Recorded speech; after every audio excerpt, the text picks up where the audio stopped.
Hello, everyone. How's the morning going? Hey! Even though it's July, if my coffee... Isn't cold, I'm not myself. So to cool off and enjoy our coffee, I'm going to take it a step further than the classic iced coffee. 3 recipes that use coffee To enjoy it, in the style of un mes to give like this. a treat without having to endure the heat. We start with something amazing that's also super easy to make and with very few ingredients.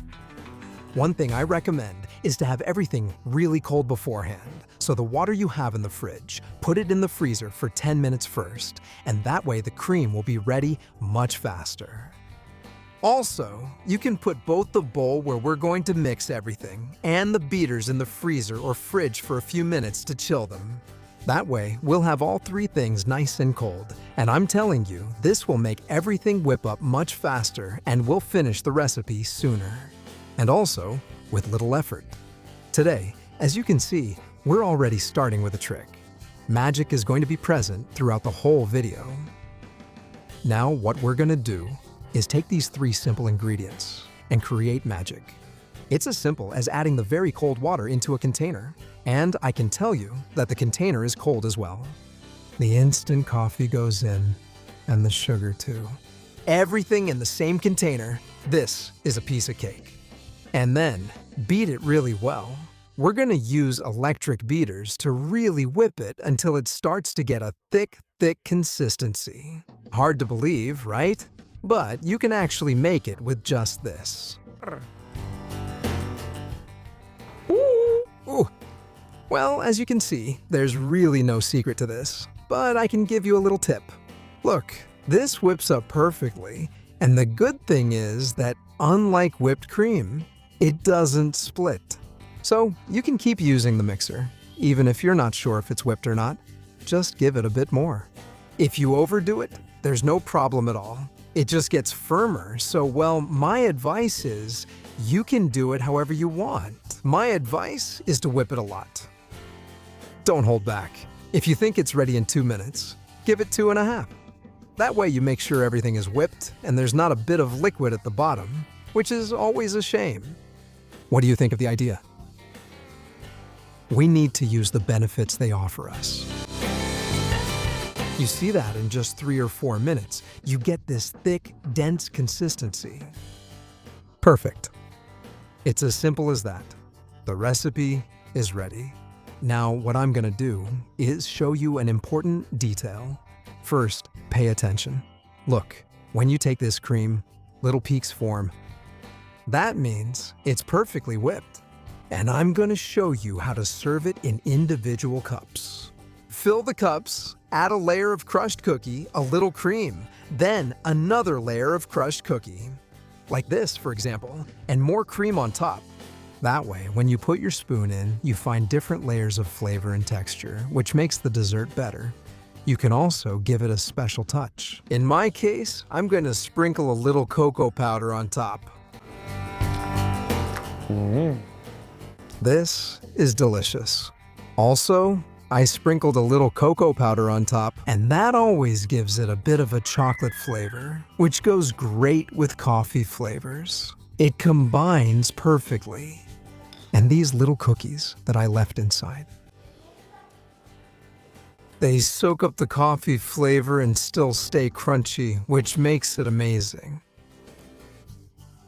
Well, one more thing.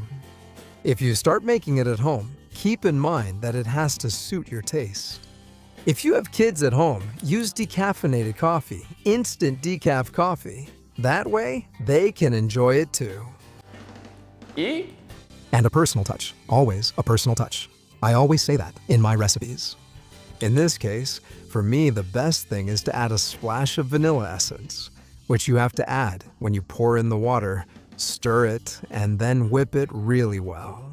The final texture comes out perfect. It whips up the same, but it gives it that punch, that extra flavor that vanilla essence or extract adds to all desserts.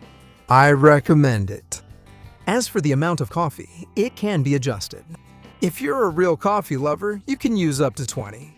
If you like coffee but prefer it milder, use no more than 10, and you can go lower if you want. So we can play around with anywhere from 10 to 20. You can also give it a chocolatey touch. How? Well, once you have the whipped coffee cream, you add sifted cocoa powder through a strainer or sieve and gently stir. Yes, these are two good alternatives to make this much better. As you can see, you can transfer it directly to a bowl, just like that, by the spoonful. This cream is perfect for decorating cakes, pastries, cupcakes, whatever you can think of.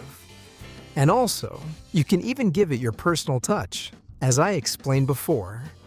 The important thing about all this is that it gets this firm. See? You place it, twist a little, and it keeps its shape. It's pure magic. Only 3 ingredients, bakery quality texture. See those little peaks forming? And all in a jiffy. I think you're going to want to make today's recipe because it's so versatile. It can be made in no time and doesn't need an oven, stove, gelatin, or even a fridge. This is an absolute bargain. Normally, we make creams and need some kind of utensil, but today we only need the mixer. And you get a dessert like the one you see here. It looks amazing. I hope you give it a try and let me know how it turned out. If you like it, let me know. If not, let me know so we can improve it. Look at that texture. It's hard to believe that with just 3 ingredients, you get such an amazing cream to enjoy by the spoonful. But if what you're looking for is a dessert with much more body, the kind you take out of the fridge and cut yourself a good-sized portion of, with just 5 ingredients, this one turns out spectacular. I start by simply making a coffee. 100 milliliters of hot water and a teaspoon of instant coffee. We give it a few stirs until it dissolves, and we get that nice, strong coffee. You see, it only takes a moment to make. Once we have the coffee ready, we're going to do a similar process.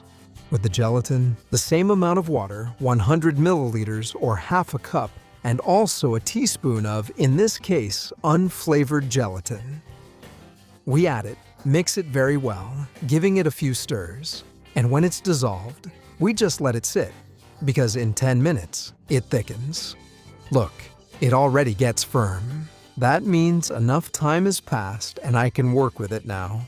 What I'll do is heat it up.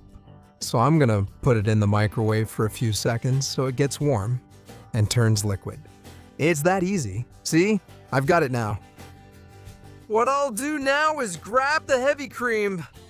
But a trick to make it whip better is to keep the beaters in the freezer and, if you can, the bowl where you're going to whip the heavy cream. Even better. This also needs to be in the fridge, so it's super cold. Specifically, 2.5 cups or 500 milliliters. I'm telling you, it's called nata, crema de leche, whipping cream, chantilly, double cream, heavy whipping cream, and I don't know how many other names. But anyway, it's the white liquid you whip up. When it starts to get a little creamy, we gradually add 1 cup of sugar. Today's recipe is super simple. The only trick or tip is to whip the cream well. The process is very simple. Look, you have to beat it, and it's important to always go in the same direction and never stop. That's the trick. If you stop or start beating in different directions, back and forth, you're more likely to end up with butter or for it to split. So the trick is, even if it's slower, always in the same direction, little by little, beating and beating until it starts to thicken. What I do is whip it a little, add the sugar. When it starts to look almost whipped, not quite there yet, but almost, I add the liquids. Remember, the coffee should be lukewarm, not hot, and the gelatin should be lukewarm too. And without stopping, I keep whipping until it has the texture of whipped cream, or chantilly, okay? And as you can see, I already have the whipped cream here with a touch of coffee, gelatin, and sugar. Now, I take a mold and some cookies. In this case, these rectangular ones.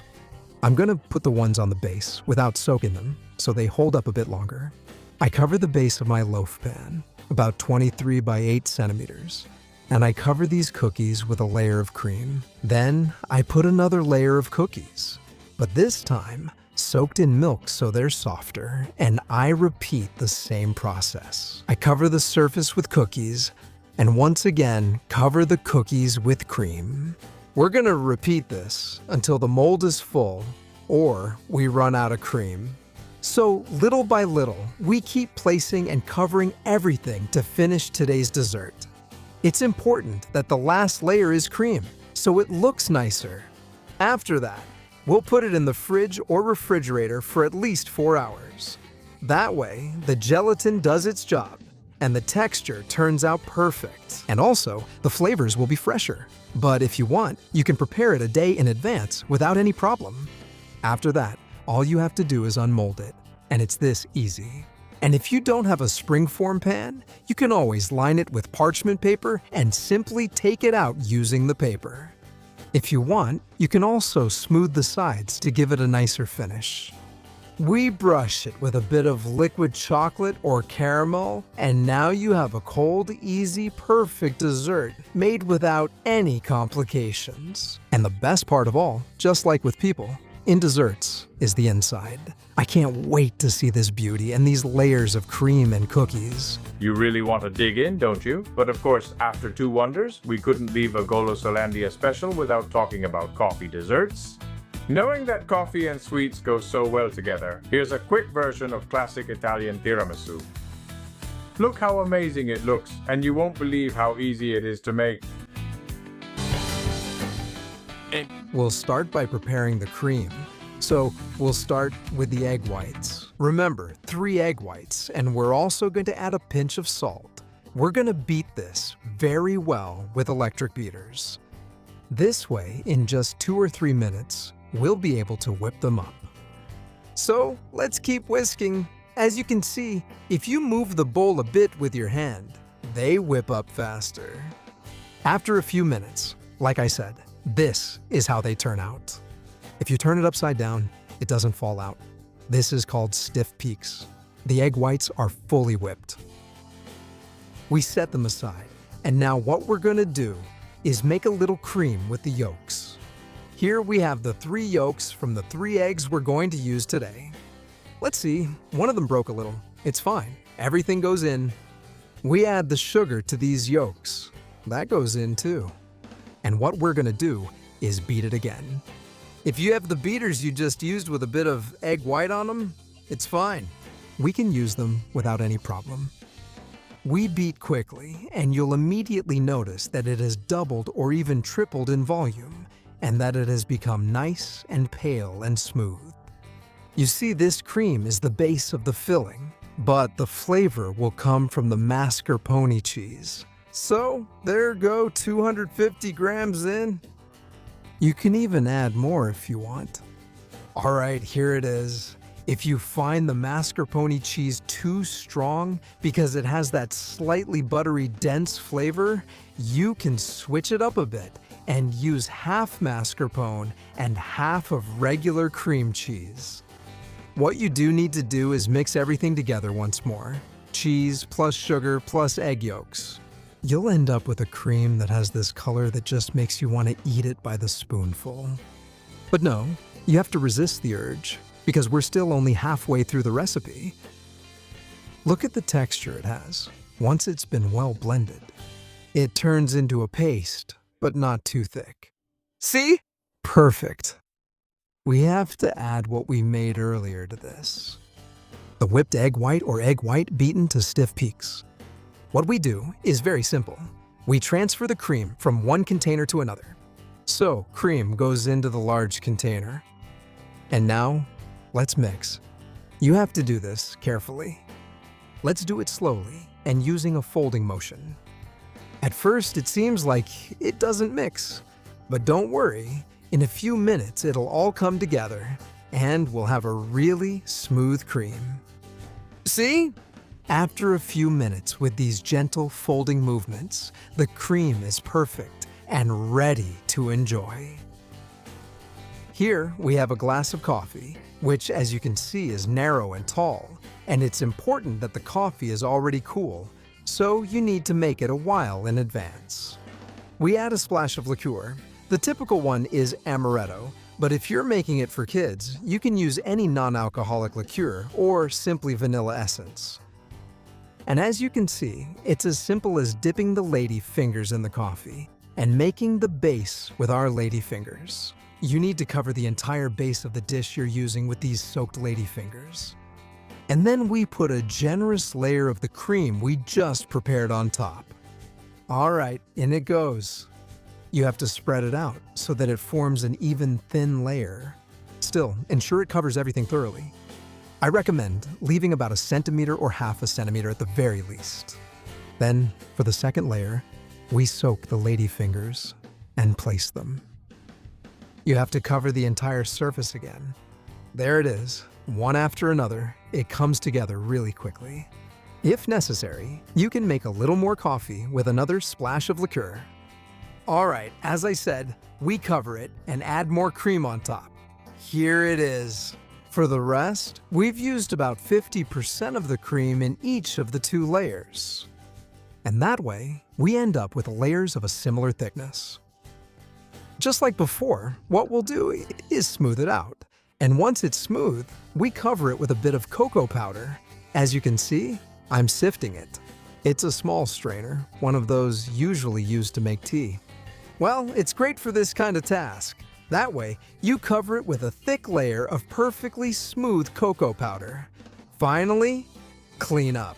Cleaning the edges makes the finish look much nicer. It's amazing how such a simple task can improve the presentation of a dessert like this so much.